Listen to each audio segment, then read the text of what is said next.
Diagne introuvable.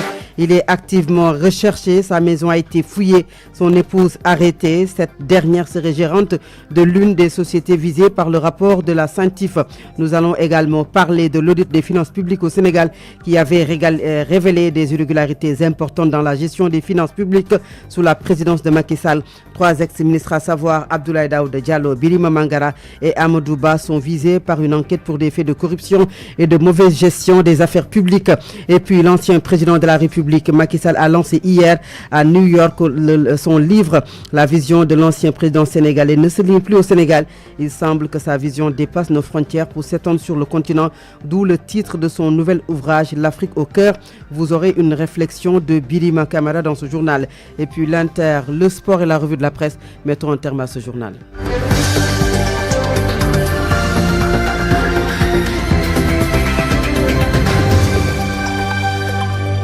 À la présentation de cette édition, Fatou Abdou Ndiaye Fall, la technique est assurée par les deux Mohamed Thiam et Touré. Bonjour et bienvenue. Madiambal Diagne est introuvable. Il n'a pas déféré à sa convocation hier devant la division des investigations criminelles. Le journaliste et patron de presse est activement recherché. Sa maison a été fouillée hier et son épouse arrêtée. Madiambal Diagne et la société étrangère Ellipse Project International sont impliqués dans un marché de gré à gré de 21 milliards. Et puis l'affaire Madiambal prend une nouvelle tournure avec l'arrestation de son épouse, une interpellation qui soulève des interrogations. S'agit-il d'un simple acte d'enquête ou d'une implication directe dans le dossier financier lié au rapport de la CENTIF? Le juriste Demba Thioune apporte des précisions sur les fondements juridiques d'une telle mesure et sur les suites possibles si les faits sont confirmés. Il est au micro de Baïnongo Fall. En ce qui concerne l'arrestation de l'épouse du sieur Madiambal Diagne, il faut rappeler au Sénégal, en droit pénal plutôt, il y a ce qu'on appelle le principe de la responsabilité pénale. La responsabilité pénale, elle est individuelle. C'est-à-dire, aujourd'hui, on ne peut pas poursuivre l'épouse de quelqu'un pour une infraction qui serait commise par son conjoint. Maintenant, l'arrestation, lorsqu'il s'agit de créer un lien entre la fuite présumée de Madiambal Diagne et l'arrestation de son épouse, il faut également comprendre que ça pourrait être une sorte de pression des enquêteurs pour que Madiambal Diagne convoqué et qui n'a pas déféré à la convocation, qu'il puisse se rendre aux enquêteurs ou à la justice. Par rapport au nouveau rebondissement dans ce dossier qui pourrait expliquer l'arrestation de la femme du sieur Madiambal Diagne, expliquant clairement qu'il y a son implication dans une gestion des sociétés qui aurait appartenu à Madiambal Diagne. Alors le développement à travers les enquêtes nous mieux nous édifier. Et puis nous restons également sur cette affaire, sur ce faux bond de Madiambal Diagne aux enquêteurs de la division des investigations criminelles. Une absence remarquée, largement perçue par l'opinion comme une tentative de fuite alors qu'il est cité dans une affaire financière liée au rapport de la CENTIF. Comprendre les implications juridiques d'une telle posture et les suites possibles de cette affaire avec toujours le juriste Demba Thioune. Ces propos sont recueillis par Baïnongo Fall. Le refus de déférer à une convocation de la justice est une infraction parce que cela relève de la défiance. Maintenant, est-ce que la personne convoquée est en fuite? A-t-elle refusé délibérément de déférer à la convocation? Au Sénégal, il n'y a pas une loi spécifique qui parle sur plutôt la fuite, mais au Sénégal, on peut se référer à l'infraction de l'évasion ou la fuite d'un détenu plutôt, ou encore à l'interdiction de sortir du territoire. Alors, dans ce cas ici, le cas de Madiambal Diagne, on peut se référer à l'interdiction de sortie du territoire qui lui a été notifié avant-hier lorsqu'il voulait embarquer pour la France. Maintenant, ce qui est intéressant aussi, c'est qu'au Sénégal, la justice a prévu des mécanismes, des mesures restrictives de liberté pour empêcher à la personne de sortir du territoire national. Cependant, l'interdiction de sortie du territoire étant une mesure restrictive, mais qui est encadrée par la loi, parce que elle peut être prononcée par différentes autorités, qu'elles soient judiciaires, administratives, douanières, fiscales, pour des raisons variées et différentes.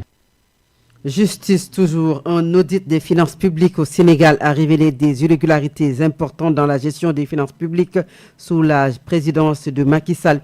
3 ex-ministres de la République sont visés par une enquête pour des faits de corruption et de mauvaise gestion dans des affaires publiques. Djibril Niane revient sur ce dossier. Amadou Ba, Abdoulaye Daouda Diallo et Birima Mangara, des noms qui renvoient directement à des gestions de finances publiques. 3 ex-ministres de Macky Sall, aujourd'hui dans le viseur du pôle judiciaire financier dans le cadre de leur gestion. Dans le rapport de la Cour des comptes, leurs gestions ont été fouillées et des irrégularités notées dans la gestion des fonds publics avec des emprunts contractés sans autorisation du Parlement. La division des investigations criminelles a bouclé son enquête. Les 3 anciens ministres, s'ils sont inculpés, seront certainement traduits devant la Haute Cour de justice. L'audit général des finances publiques entre la période 2019-2024 a levé le voile sur une gestion pour le moins opaque de l'économie nationale sous la présidence de Macky Sall entre 2012 et 2024. La dette publique a atteint 18 558 milliards de francs CFA au 31 décembre 2023, soit près de 100% du PIB. Une réalité bien différente des 74% annoncés par l'ancien gouvernement. Pire encore, le déficit budgétaire réel tournait autour de 11% et a même grimpé à 12,3% en 2023. Plus de double de chiffres officiels rapportés par la Cour des comptes, des chiffres qui font froid dans le dos. Des pratiques budgétaires douteuses, les enquêteurs parlent de rattachement artificiel des recettes pour embellir les comptes, d'omission sur les créances douanières et d'absence d'évaluation annuelle de dépenses fiscales. Des transferts budgétaires massifs auraient aussi été effectués vers des structures non identifiées en violation des règles en vigueur. Un dossier explosif qui pourrait bien marquer un tournant important dans la lutte contre l'impunité au Sénégal. Djibril Niane, parlons du livre de Macky Sall. La vision de l'ancien président de la République ne se limite plus au Sénégal. Il semble que sa vision dépasse nos frontières pour s'étendre sur le continent, d'où le titre de son nouvel ouvrage, L'Afrique au cœur. La cérémonie de lancement de l'ouvrage s'est tenue hier à New York en présence de plusieurs autorités. Cet essai est consacré à la pensée de l'auteur pour son continent, un plaidoyer, un récit de Birama Kamara. Après le Sénégal au cœur, l'ancien président Macky Sall publie son ouvrage L'Afrique au cœur. Dans ce livre, il démontre en quoi les grands enjeux du XXIe siècle sont indissociables d'une Afrique unie, développée et prospère. Dans le cadre du dialogue multilatéral, Macky Sall met en évidence les atouts majeurs du continent. Son 1,5 milliard d'habitants, ses ressources naturelles, ses fintech performantes, son soft power culturel et son espace numérique hyperactif. Un véritable plaidoyer pour une Afrique forte. Plutôt dire que l'ancien président de la République n'a pas emprunté le même chemin que son ancien prédécesseur Abdou Diouf, qui s'est totalement éloigné des affaires intérieures après sa perte du pouvoir en 2000. Macky a fait de Wade son maître à penser. 6 mois après la perte du pouvoir, Macky a raté son combat sur la scène politique en dirigeant la liste des législatives pour son camp. Et c'était le fiasco total. Et depuis, il ne chôme pas. Ses sorties sur la scène internationale sont récurrentes jusqu'à s'autoproclamer porte-voix de tout un continent. Et son équipe de communication qui ne se gêne pas souvent pour empester la toile, parfois avec de l'infox, histoire de dire que Macky côtoie les grands dirigeants du monde en tant que consultant. Mais qu'est-ce qui fait courir le patron de l'APR sur l'international? Une question légitime.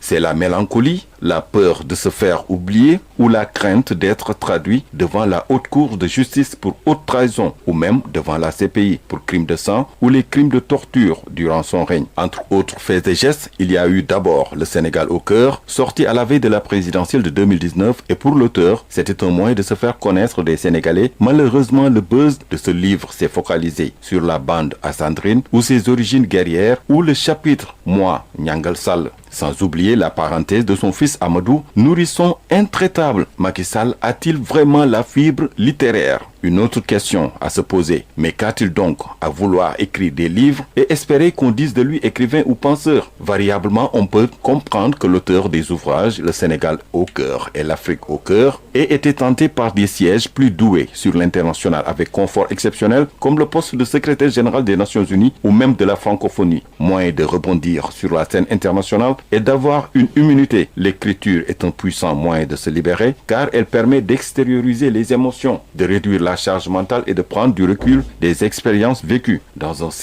Depuis un certain dimanche 24 mars, l'ancien président sénégalais refuse de conjuguer sa vie publique au passé. À tort ou à raison, l'avenir jugera. Birama Kamara, il est 12h.